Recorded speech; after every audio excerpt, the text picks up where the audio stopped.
not terribly distant past of 2010, in an alternate universe where the names for everything come from rock and roll reference, humanity discovers the means to create free energy and, despite all this, utterly lacks enough imagination to give it a better name than magic.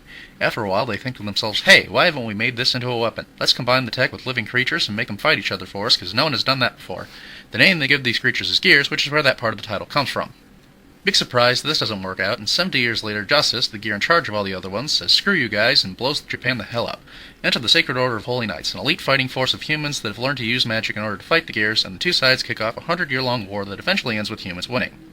Sometime during all of this, a scientist named Frederick, who was the prototype gear but didn't go rogue, designed to build 8 weapons specifically for fighting gears, which were then taken by the Sacred Order's holy relics, though no one ever sees 5 of them.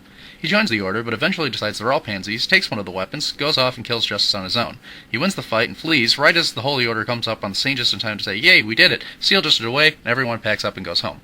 Several years into the future, someone announces the formation of a fighting tournament to recruit people for a second Sacred Order. This gets the attention of A.K-GAMES, the leader of the first Sacred Order, who's like, I didn't authorize this, Frederick, who has renamed himself Soul Bad Guy because it sounds cooler and he likes Queen, and a plethora of other characters who are completely insane and awesome in their own way but don't do much important for the story.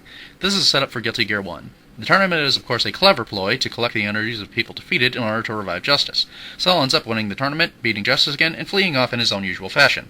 Fast forward another few years, and everyone from the first tournament finds out that Justice had a daughter, Dizzy, and that there's a sizable reward out for her. This is Guilty Gear X. Everyone is now running around all over, trying to find her for their own various reasons, fighting each other whenever they run into one another. Kai and Saul end up fighting over her, and eventually Saul decides she's not a threat and runs off again, leaving Kai to deal with it.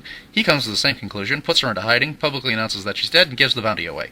There's more games that follow this, but quite frankly, they all follow the same premise of, hey, I know that person, let's fight, till you get to Overture, which tries to impose RTS elements on top of it. Oh, and Kai and Desi have a baby. Have fun.